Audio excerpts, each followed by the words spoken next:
paz do nosso Senhor e Salvador Jesus Cristo estejam conosco, amém? Nosso primeiro culto de adoração desse ano de 2018. Para quem não esteve aqui conosco no último final de semana, quero desejar um feliz 2018. Pedir as bênçãos do Senhor para a vida de todos vocês, que possamos ter um ano repleto de vitórias e, acima de tudo, que possamos estar buscando ao Senhor todos os dias, todas as horas, todos os minutos, todos os segundos desse ano que já começou. Quer ter um ano vitorioso? Dedique-se ao Senhor, dedique tempo a Deus, busque ao Senhor, que eu não tenho dúvida que o Senhor, Ele vai sim te recompensar, Ele vai derramar todas as bênçãos que você necessita, amém? Vamos ficar de pé, vamos começar o nosso primeiro culto. Lembrando que hoje só teremos esse culto das 17 horas, não haverá o culto das 19 durante esse mês de janeiro, tá bom? Será sempre assim, só haverá o primeiro culto e o segundo culto só a partir de fevereiro, tá bom? Vamos agradecer a Deus por tudo que o Senhor tem feito na nossa vida. Pai, nós queremos louvar ao Senhor por mais um dia, por mais um final de semana, por estarmos na Tua casa, em especial na Tua presença. Nós queremos, Senhor Deus, entregar desde já a nossa vida diante do Teu altar, pedir que o Senhor esteja perdoando os nossos pecados, nossas falhas, porque Tu sabe, Pai, que por mais que queremos, Senhor Deus, ser perfeitos, mas muitas vezes, Pai, caímos em falhas, Pai, somos pecadores e para isso necessitamos da Tua misericórdia e da Tua graça todos os dias sobre nossas vidas. Obrigado, Senhor Deus, porque até aqui Tu tem nos ajudado. Obrigado, Deus, porque Tu sabe, Tu conheces os nossos corações e que nesse culto agora, Pai, o Senhor esteja falando conosco, recebendo a nossa adoração, recebendo o nosso louvor, e que nós possamos, Senhor Deus, entregar aquilo que tem de melhor em nós, para que o Teu nome venha a ser glorificado nesse lugar. Abençoa cada irmão, cada família que chegou até aqui, essa igreja, aqueles que estão a caminho desse lugar, aquelas pessoas, Senhor Deus, que por algum motivo, por alguma razão, não vão poder estar aqui essa noite, mas que a Tua mão de poder, a Tua graça, a Tua misericórdia, o Teu amor, o Teu poder esteja também sendo derramado sobre essas vidas, para que elas possam receber a mesma porção que nós já estamos recebendo do Senhor, em nome de Jesus. Que o Senhor também esteja abençoando o nosso pastor Denilson, a sua família. Agora, Senhor Deus, onde quer que o Teu filho se encontre, que o Senhor faça com que o Teu filho, Senhor Deus, tenha momentos de descanso, de lazer, e que o Senhor abençoe ele também no seu retorno para a sua terra, que fortaleça, Senhor. Em nome de Jesus, Pai, nós queremos Te louvar, agradecer a Ti e pedir que nessa tarde, Pai, o Senhor, através dos louvores, através da palavra, venha falar com cada um de nós, porque nós não queremos sair daqui da maneira que entramos, Senhor. Queremos sair totalmente renovados, queremos sair, Senhor Deus, totalmente diferentes, porque nós precisamos da Tua palavra, Senhor. Nós necessitamos dela, por mais que nós não mereçamos, Pai, mas sabemos que através da Tua misericórdia e da Tua graça, nós somos alcançados todos os dias pelo Teu amor. É assim, Deus, que nós choramos e te agradecemos, em nome de Jesus, amém? E graças a Deus. Vamos adorar o nome do nosso Deus, amém? Chamar o grupo de louvor, para que possamos estar louvando e engrandecendo o nome do nosso Deus. Aleluia. Vamos adorar Jesus. Glória a Deus. O Senhor entrou em nossas vidas e tudo se fez novo, amém? A partir do momento que nós entregamos a nossa vida ao Senhor e fazemos dele morada, o Espírito Santo em nossas vidas, a nossa vida não é a mesma. Ela jamais será a mesma, amém? Você crê nessa palavra? Aleluia, glória a Deus.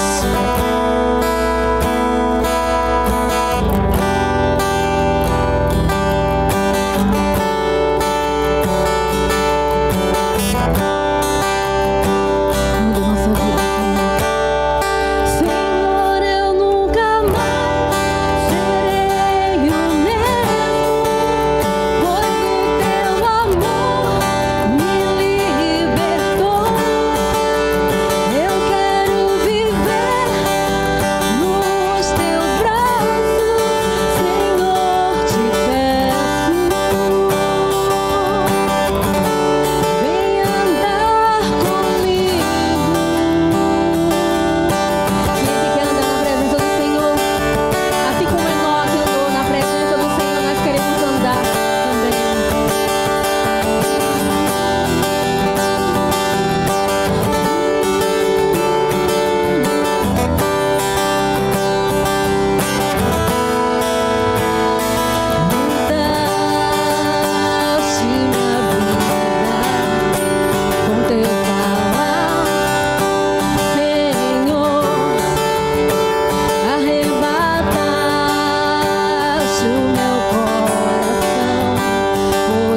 Glória a Deus.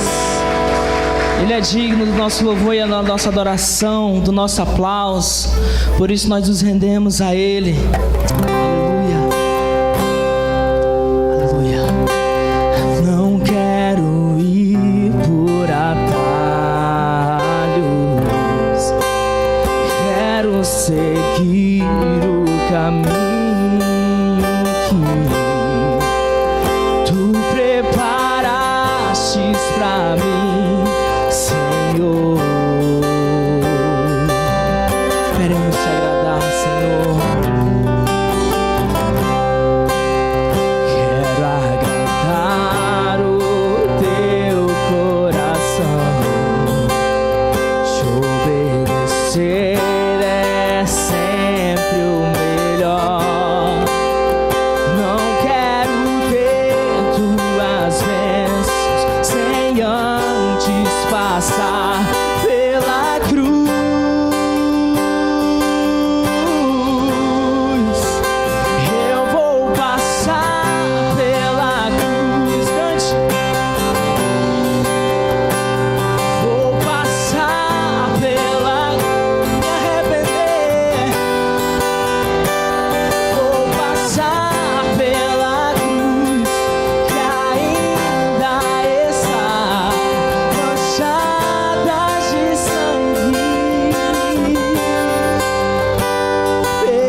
declare bem alto, pra sempre o teu nome, Jesus, o nome que está acima de todo nome, pra sempre Ele vive, ressuscitou.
vamos cantar.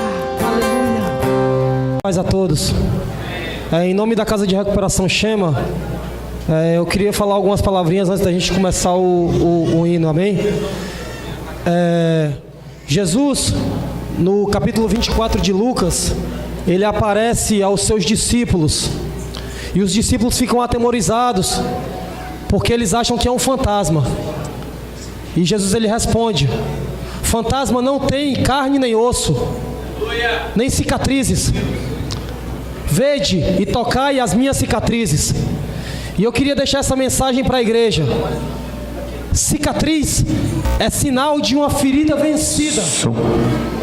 Tudo aquilo que Jesus ele passou na cruz, ele venceu, porque a palavra fala que ele venceu a morte. E eu queria perguntar isso para você. A igreja ela começou com Cristo mostrando suas cicatrizes. E o que é que nós temos para mostrar para o nosso próximo?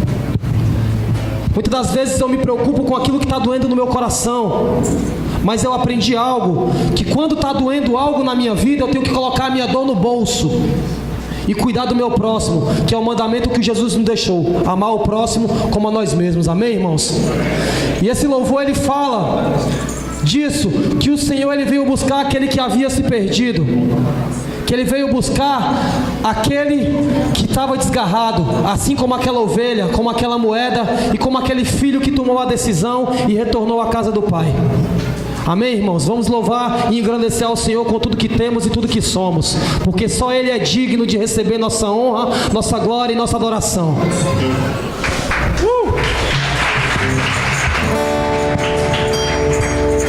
Aleluia. Louve ao Senhor. Vamos lá.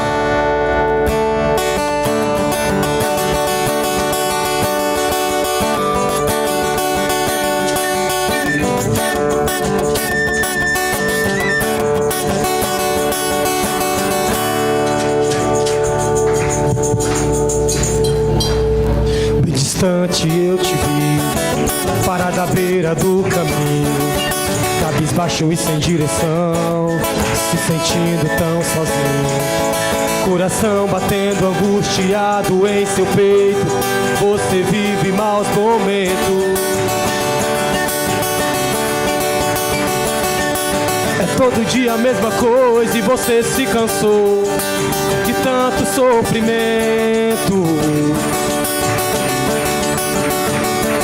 Mas eu declaro que chegou a hora e Deus vai tirar você desse vento. Se a fúria do inimigo contra ti se levantar, Ele ordena anjos poderosos para te guardar. Foi ungido, foi remido e separado para vencer e reinar com Ele. Deus vai na frente, garantindo a vitória para os filhos seus, quebrando as correntes, sujeitando os inimigos, porque Ele é Deus. Faz sair a guarda-rocha, com esse Deus não há quem possa, não há como o nosso Deus. Lá no Egito trouxe as pragas e humilhou um tal de Faraó, exaltou a Israel e fez saber que aquele povo não estava só. Faz a morte vir a vida, pra tudo tem uma saída, faz de ti um campeão.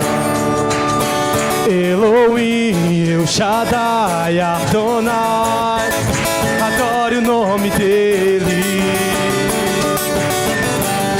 Ele é Deus verdadeiro, Ele te amou primeiro, te levanta desse chão. Elohim, El Shaddai, Adonai, adore o nome dele. Faz a morte vir a vida, pra tudo tem uma saída, faz de ti um campeão. Elohim, El Shaddai, Adonai, adore o nome dele. Ele é Deus verdadeiro, Ele te amou primeiro, te levanta desse chão. Elohim, El Shaddai, Adonai, adore o nome dele. Faz a morte vir a vida, pra tudo tem uma saída. Faz de ti um campeão. Faz de ti um campeão. Faz de ti um campeão.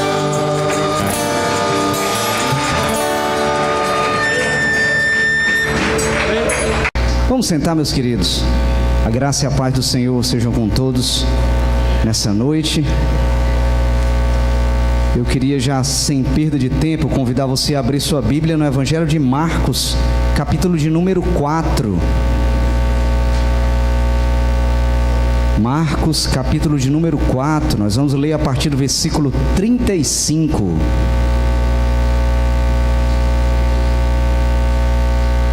Eu não sei como você começou o ano de 2018, mas eu sei que Deus tem promessas especiais para você. Tem bênção especial reservada para a nossa vida. Amém? Precisamos crer nisso, irmão. Porque o agir e o operar de Deus acontece mediante a nossa fé. Às vezes temos a impressão de que as coisas não acontecem na nossa vida, mas é porque a gente está crendo muito pouco, está orando muito pouco. Quem esteve aqui no culto de virada de ano, eu falei sobre isso quando eu ia orar, que Deus havia falado comigo de forma muito clara, poucos dias antes, para me trazer uma mensagem à igreja, e essa mensagem se referia a respeito da oração. Quanta coisa em nossa vida está parada por falta de oração, já era para ter se resolvido, tem bênção que já era para ter chegado, tem tribulação que já era para ter se resolvido, tem coisa que já era para ter acontecido, mas faltou oração. E oração com fé. Tiago, no capítulo 1 da epístola dele, isso ainda não é a pregação, amém? Tiago, no capítulo 1, diz que nós temos que pedir com fé, porque aqueles que não têm fé são semelhantes às ondas do mar. Eles vão e vêm, eles são inconstantes. E quanta oração está faltando na nossa vida. E quanta coisa Deus vai fazer na hora que a gente começar a orar. Oh, glória! Eu creio nisso. Você crê? Deus vai fazer. Deus vai operar. Evangelho de Marcos, capítulo de número 4, verso 35. Na minha tradução aqui, o título é Jesus acalma a tempestade. É o título da mensagem de hoje. O verso 35 diz: naquele dia, ao anoitecer, disse ele aos seus discípulos: vamos para o outro lado. Deixando a multidão, eles o levaram no barco, assim como estava. Outros barcos também o acompanhavam.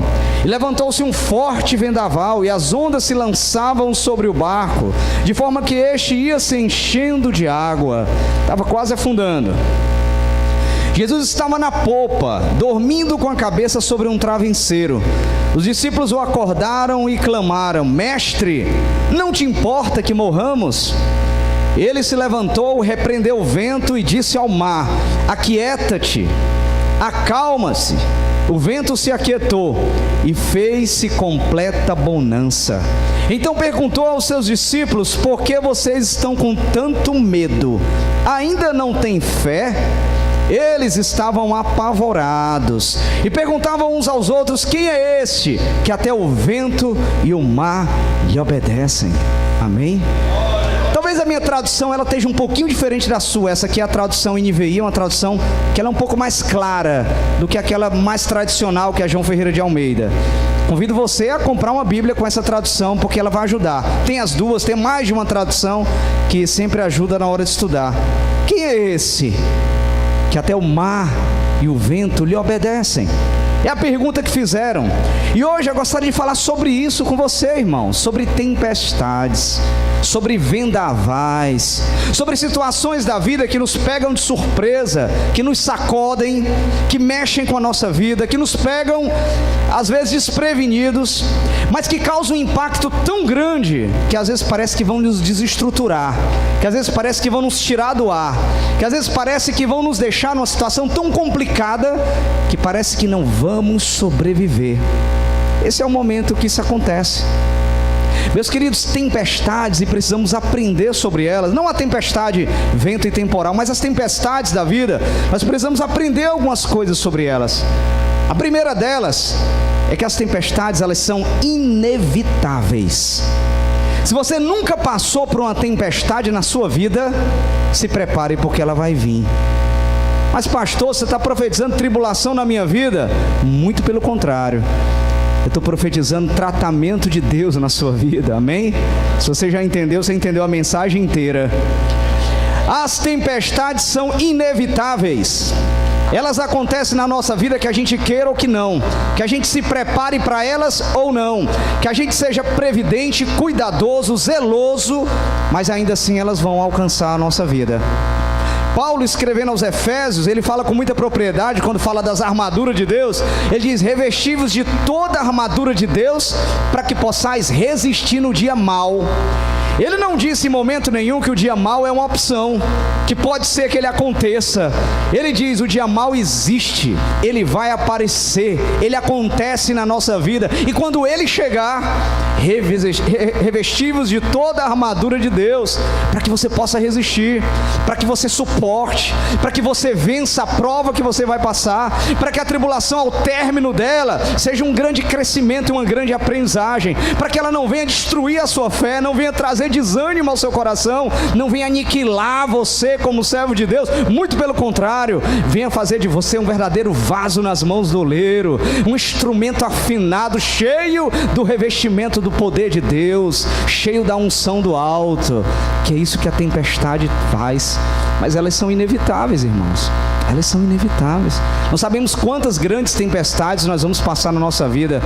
Eu não sei, eu sei que eu já passei por algumas. Eu sei que o primeiro ano de fé que eu tive, o primeiro ano de fé, há 21 anos atrás, eu passei pela maior tempestade que eu já passei na minha vida, no meu primeiro ano de fé. Deus era tão bondoso e tão misericordioso que Ele me sacudiu logo no primeiro ano, fez estremecer as bases, e eu enraizei logo, rápido, e eu cresci no primeiro ano o que eu acho que eu não cresci nos últimos 20, de fé, de intimidade com Deus. Antes de terminar o primeiro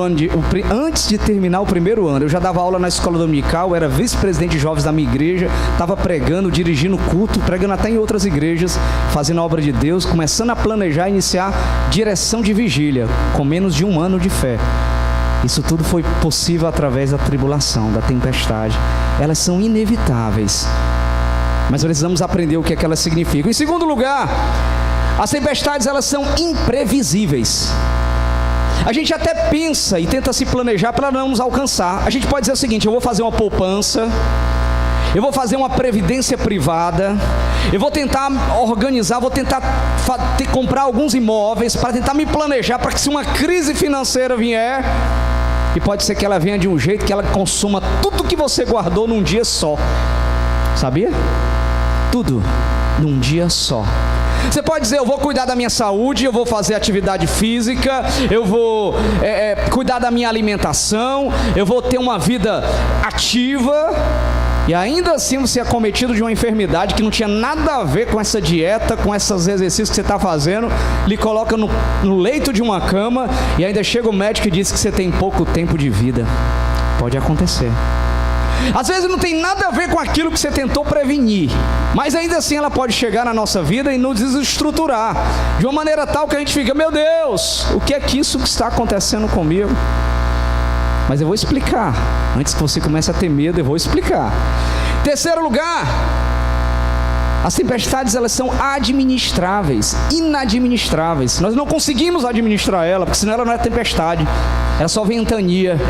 Quando elas chegam à nossa vida, às vezes é tanta luta e é tanta tribulação, que eu não sei se você já passou ou está passando por isso, que nós olhamos para o tamanho das lutas e dizemos: Senhor, eu não vou aguentar isso. O Senhor sabe o que Ele está fazendo, amém? Precisamos confiar nele.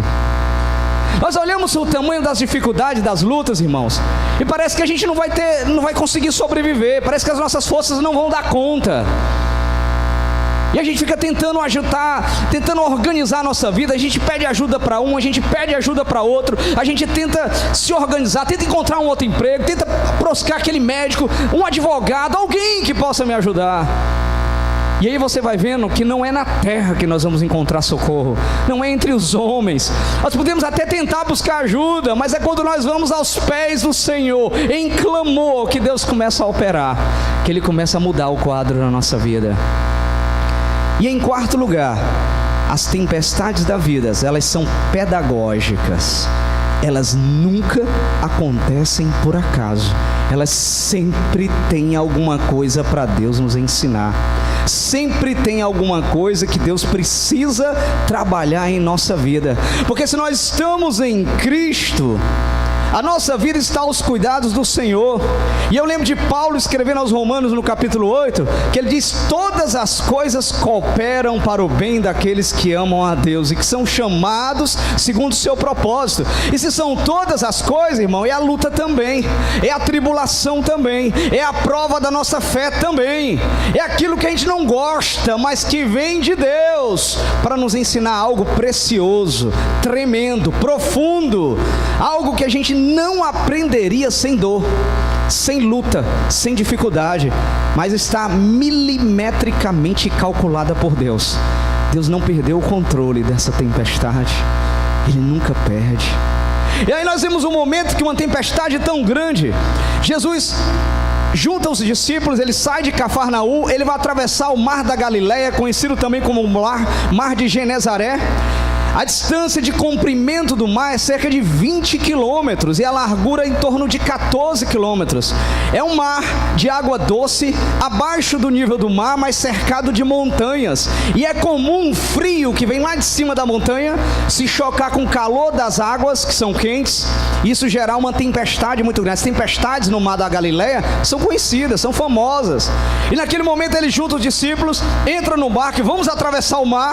Jesus estava cansado, veio de uma jornada de pregação, de uma jornada cansativa. Ele deita na polpa do barco e vai dormir. Eu acho que eu e você também, com sono, a gente ia querer dormir. Jesus vai dormir. Mas eu diria, Jesus foi dormir muito mais por algo que ele queria ensinar aos discípulos do que por cansaço. Ele deita, vai dormir, e de repente uma forte tempestade começa a solapar aquele barco, começa a sacudir o barco de um lado para o outro. Você já esteve num barco no meio de uma tempestade, irmão? É terrível. Olha que eu já tive em barco com um pouquinho de tempestade, com uma sacudidazinha. Você fica apavorado. Você vê que o barco não vai dar conta daquilo ali. Ele não vai dar conta. Não tem como ele dar conta. Os discípulos começaram a se aperrear, começaram a se desesperar. Jesus estava tranquilo lá. Eu queria ter um sono desse, irmão. Meu sono é tão leve para acordar. Jesus não acordava. E o barco sacudia, caía água dentro dele. A Bíblia diz que ele quase vinha a pique, quase afundava, de tanta água que estava caindo dentro dele. O barco começava a sacudir, os discípulos ficaram aperreados, chamaram Jesus. E aí eu quero falar para vocês que nesse momento houveram 3 perguntas importantes. A primeira pergunta, ela foi dos discípulos, do homem para Deus, foi dos discípulos para Jesus. Eles olharam para Jesus e disseram: Mestre, tu não te importa que pereçamos? Na tradução que eu li diz: Mestre, tu não te importa que morramos? O que ele está querendo dizer é: Jesus, tu não está vendo a luta não? Ela está grande. Senhor, tu não está vendo o tamanho da tribulação não? Tu não está vendo como está doendo? Tu não está vendo como a dificuldade está grande? Quantas vezes, irmãos, a gente diz isso para Deus? Nós estamos no meio de uma luta, no meio de uma tribulação, os problemas estão acontecendo, a gente está orando a Deus e parece que não resolve. A gente parece que está tão perto de Deus, mas ao mesmo tempo parece que está tão longe porque a gente não vê a providência. Amém? Isso já aconteceu com você ou foi só comigo? Amém? E aí nós temos a impressão de que Deus não se importa com a nossa dificuldade. É uma falsa impressão, tá, irmão? Falsa. Nós temos a sensação de que Ele não sabe que está doendo na gente. Afinal de contas é na gente que está doendo, não é nele. Nós temos uma sensação perigosa, maligna, de que Deus esqueceu de nós, ou Ele não se importa conosco, ou Ele não está nem aí para o meu problema, porque o problema é tão grande. Às vezes você pode até dizer assim: mas eu não consigo entender, porque é o momento que eu mais estou buscando a Deus, parece que as tribulações estão aumentando. É o inimigo que está tentando fazer você desistir, irmão. Não ceda não. Resistir ao diabo na fé que ele fugirá de vós. Amém? Dá aquela sensação de que: Senhor, eu estou perto de Ti, eu estou fazendo a Tua obra, eu sou fiel no dízimo e oferta, eu não falto à escola dominical, eu estou lá em todo culto, eu vou na campanha de oração, eu vou na vigília, eu participo de toda atividade que tem, mas as lutas não acabam, minha tribulação não se resolve, o meu problema parece que não tem solução. E aí a sensação é de que eu estou chegando para Deus e estou dizendo: Senhor, não te importa que pereçamos? Senhor, tu não está se preocupando com a minha dor? Tu não está olhando para a minha dificuldade? Tu não está olhando para o meu problema? Meus queridos, isso é o gemido da incredulidade. Amém? É o gemido de um coração que não está conseguindo crer, que não confia, que não está conseguindo descansar. Mas é um gemido humano que todos nós podemos fazer em um determinado momento, porque há momentos que a fé está provada, e prova é isso mesmo. Quem já fez uma prova aqui alguma vez na vida? Uma avaliação, um teste, no colégio, no trabalho, no concurso, no vestibular, seja o que for, prova é isso mesmo. A prova quer saber se você vai ser aprovado ou reprovado. A nossa fé está sendo provada, a nossa fé está sendo testada, nós estamos sendo colocados à prova, e alguns serão aprovados e outros não. Aqueles que perseveram até o fim verão a vitória que vem do Senhor, verão a providência de Deus chegando para vir, verão o socorro bem presente na hora da angústia, verão que Deus não dorme, Ele apenas parece que está dormindo. Aleluia. Jesus, homem, dormiu, mas Deus não dorme. Ele pode parecer que está calado, irmão, mas Ele está observando bem de perto. Pode parecer que Ele não está notando a sua dor e a sua dificuldade, mas Ele está do seu lado, escondidinho, medindo milimetricamente até onde você aguenta, mas querendo saber se você continua crendo, se você continua confiando, se você não desiste de ter a certeza de que a providência vem na hora certa. Ele quer saber. É isso que Ele está querendo identificar em você. Amém? Amém. Os amém estão começando a aparecer, hein? Estavam caladinhos. O clamor que eles faziam agora para Jesus era: Senhor, tu está olhando a nossa dificuldade, tem uma tempestade tentando nos consumir, o barco vai já afundar, tu vai afundar junto com ele, e tu não vai fazer nada. Quantas vezes ele diz isso para Deus: Senhor, que tu não vai fazer nada diante da minha luta? Irmão, Ele vai, irmão, mas tem hora certa, tem tempo certo, tem um jeito certo dele agir. Mais importante do que resolver a nossa causa é nos ensinar o que Ele quer ensinar. Amém? Por isso é importante a gente parar de perguntar por quê. Senhor, por que eu busco tanto ativo em tanta luta? Senhor, por que eu oro tanto, parece que não tem solução? Senhor, por que tanta dificuldade eu passo na minha vida se eu estou te buscando? Deixa o porquê de lado, irmão, troca por pra quê. Qual é o teu objetivo, Senhor? O que é que tu quer me ensinar? Graças a Deus, no meu primeiro ano de fé eu aprendi isso. Hoje em dia, na hora que a luta vem, ela vem, irmão, ela vem mesmo. E quando vem, ela vem de vera, né? Como a gente diz. E quando ela vem, a primeira coisa que eu digo para Deus: Senhor, me mostra logo que tu quer me ensinar, que eu quero aprender rápido, que é para ver se esse negócio acaba rápido. Não quero que demore, não. Senhor, mostra logo o que é que tu quer ensinar. Mostra logo quais são os teus ensinamentos. Aquela pergunta era uma pergunta humana, natural, mas era o gemido de uma alma que estava sofrendo, de alguém que o coração estava desfalecendo, que as forças parece que se acabaram. Irmão, tem luta tão grande que a gente não consegue nem orar, que a gente se ajoelha e só sai lágrima dos olhos. Já passou por isso? As palavras somem da nossa boca, a fé parece que desaparece. A gente fica precisando que alguém empreste a fé para a gente, tenha fé no nosso lugar, porque a nossa já era. Não se preocupe não, irmão, o Senhor sabe o que é que está fazendo. Ele conhece o nosso limite, Ele sabe até onde a gente aguenta, Ele sabe até onde pode nos testar. Ele tem algo reservado, precioso, soberano, maravilhoso para aqueles que perseveram até o fim, e só contemplarão aqueles que permanecerem até o fim. Em Apocalipse, a palavra de Deus diz: ao que vencer, vestirei ele de vestes brancas. Há um momento de celebrar, irmão. Há um momento de deserto, e deserto é assim mesmo. Israel passou 40 anos no deserto. É muito tempo, irmão. Você não está numa prova só. É muito tempo. A Bíblia diz que Deus cuidou de Israel durante o deserto inteiro. Está lá em Deuteronômio capítulo 2, um texto que eu gosto muito, que ele diz o seguinte: olha, esses 40 anos não deixei inchar os teus pés, comida nenhuma faltou a ti. Durante esses 40 anos Deus cuidou de Israel. Há momentos de deserto, mas se você prestar atenção, Deus cuida da gente no deserto. Deus ampara. O deserto ele é inevitável, a gente vai ter que passar por ele, Mas no deserto, irmão, cai maná do céu. No deserto sai água da rocha. No deserto tem nuvem para proteger do calor. No deserto a própria voz de Deus se manifesta em nossa vida. No deserto os milagres acontecem, a gente cresce espiritualmente. No deserto vai florescer as bênçãos e os frutos do Espírito em nossa vida. É no deserto. Mas há um momento que Deus chega para mim, Deus chega para você e diz: chega de deserto, basta. Chegou o momento dessa prova terminar. Entra e toma posse da terra que eu tenho reservado para ti. Chegou o momento de celebrar. Chegou o momento de contemplar a bênção de Deus. Chegou o momento da tempestade acabar. É essa a promessa de Deus para a nossa vida, irmão. É essa a promessa de Deus. Aleluia, aleluia. Quem é esse? Quem é esse? A segunda pergunta, ela vem de Jesus para eles, porque no momento que eles interrogam Jesus, na hora que eles clamam a Jesus, e eles até fizeram a coisa certa, eles estavam num momento de aflição grande, mas procuraram a pessoa certa para resolver. Tem gente que procura todo mundo, procura de todos os lugares, em todo canto. Aí quando não acha mais solução em lugar nenhum, ele diz: não me resta mais nada, Senhor, eu entrego tudo nas tuas mãos. Melhor é entregar antes, irmão. Melhor é entregar no começo. Não demorar tanto para entregar, não. Amém? As coisas iam ser resolvidas mais cedo.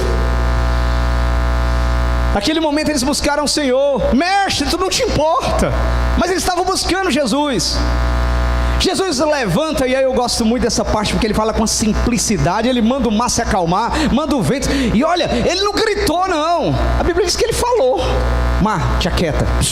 Quieta na tua aí, fica na tua. Ô vento, tá bom. Acabou, acabou. Foi simples, foi rápido.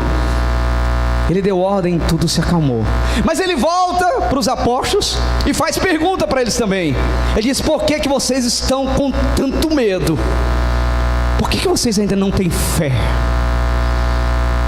Aquela pergunta é uma pergunta extraordinária. Jesus está dizendo assim: olha, vocês estão sendo provados no limite, eu estou tendo controle de tudo, mas vocês não estão passando muito na prova, não. Vocês estão se desesperando, vocês estão se inquietando, vocês estão deixando a dúvida entrar no coração, dúvida sobre se eu me importo ou não com vocês, se eu vou ou não resolver o problema. Está tendo efeito colateral.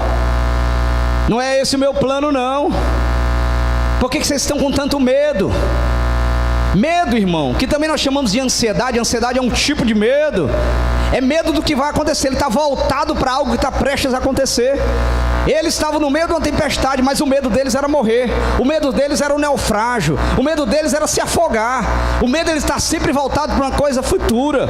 E é por isso que Jesus, lá no Sermão do Monte, diz: não andeis ansiosos pelo dia de amanhã, nem pelo que há vez de comer, nem que pelo vez de vestir. Nem pela comida e pela roupa vale a pena ficar preocupado, ficar ansioso. Nem por isso vale a pena. Ele diz: por que vocês estão com tanto medo? Na Bíblia, já diz alguns pregadores, eu nunca conferi na prática não, mas eu estou confiando, que tem 365 vezes a palavra não temas, ou a expressão de alguma forma, dizendo para que a gente não tema, não tenha medo.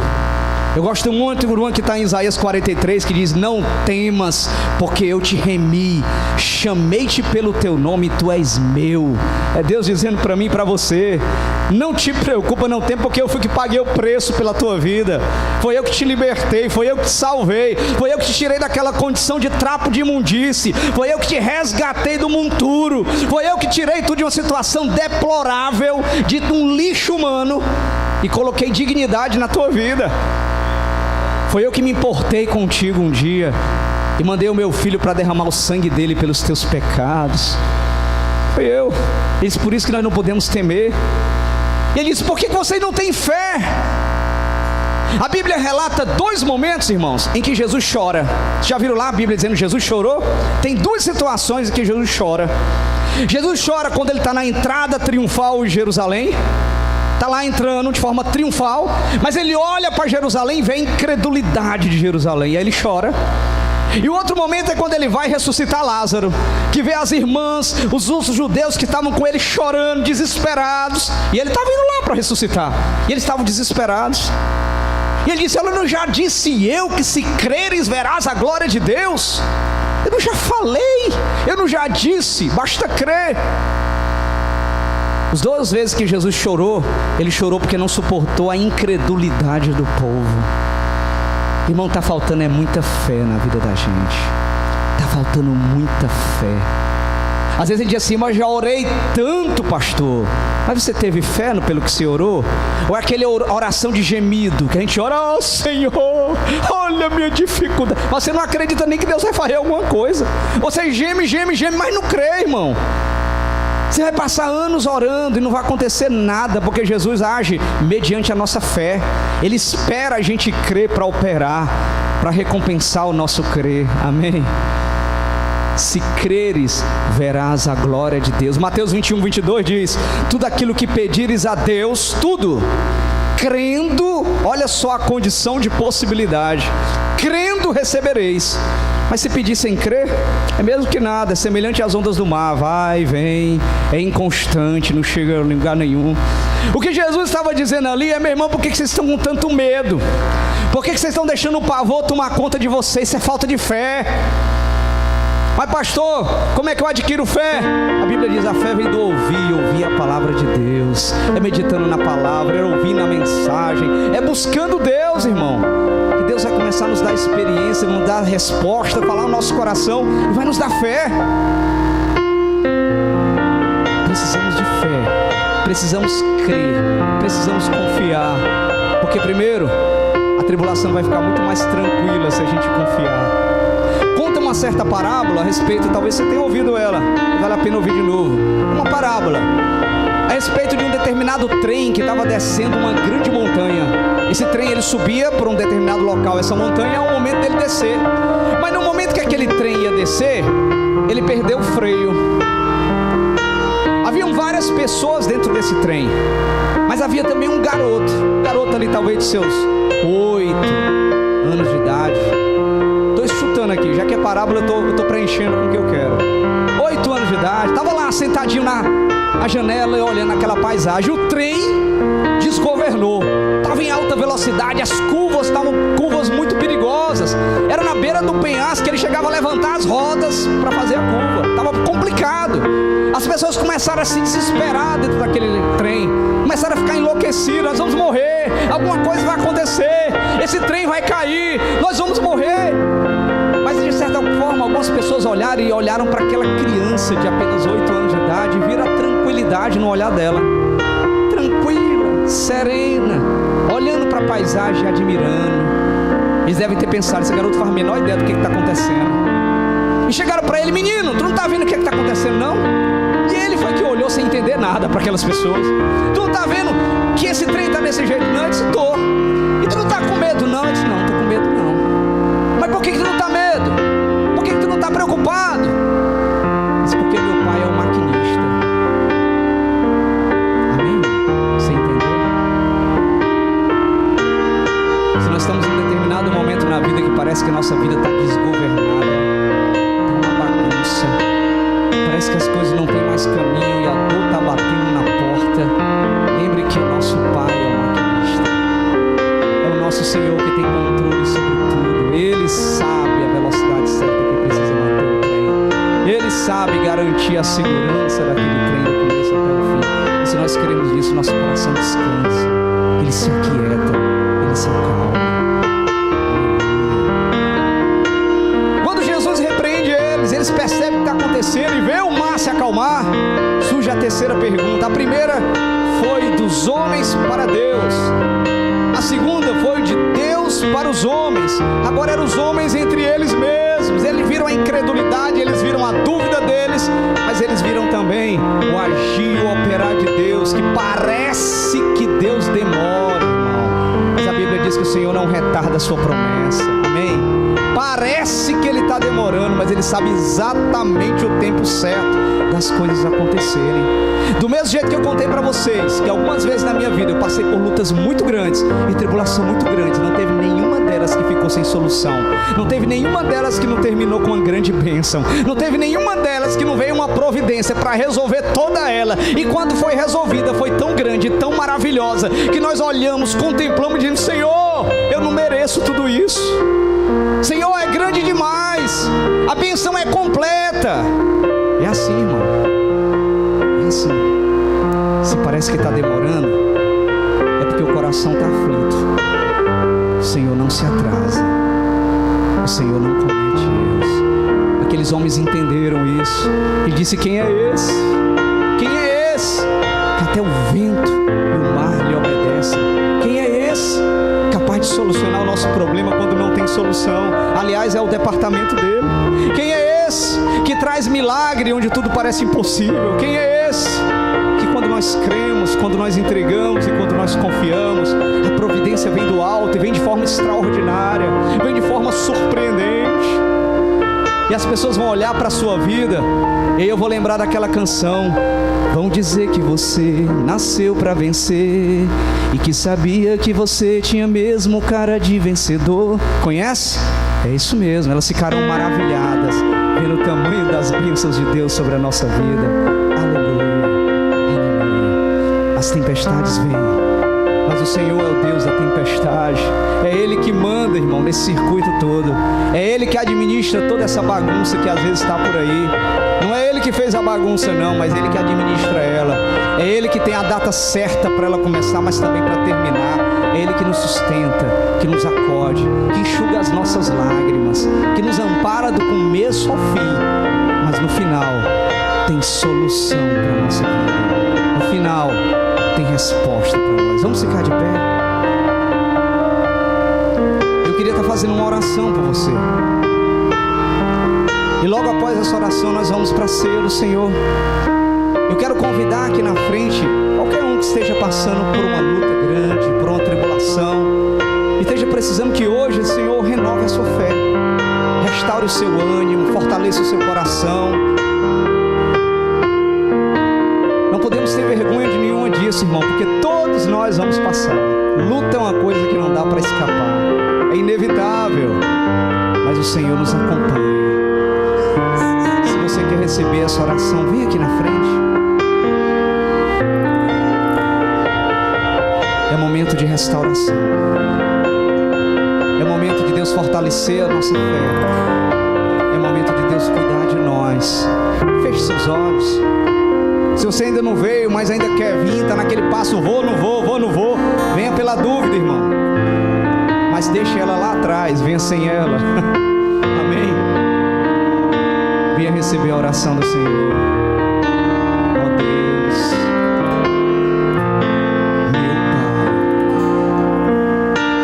meu Pai celestial, nós estamos diante da Tua presença, Senhor. Nós estamos aqui porque confiamos que esse é o melhor lugar para estar. É o lugar mais seguro, é o local mais confiável, é o local onde somos supridos, amparados, onde nossas lágrimas são enxutas, onde o Teu cuidado nos alcança, Senhor. É o lugar mais protegido que há no universo para estar na Tua presença. Quero eu colocar diante de Ti e sobre os Teus cuidados cada um dos meus irmãos, cada dificuldade, cada problema, cada luta que os Teus servos estão passando, Senhor. Lembro-me na minha vida de fé, no início dela, quando as lutas pareciam estar demorando demais, como Tu fortalecia o coração, como Tu renovava a fé, e como agora, depois do tempo passado, eu vejo tudo que Tu fez, Senhor, e como o Teu operar é perfeito, como a Tua obra é completa, como a providência chega.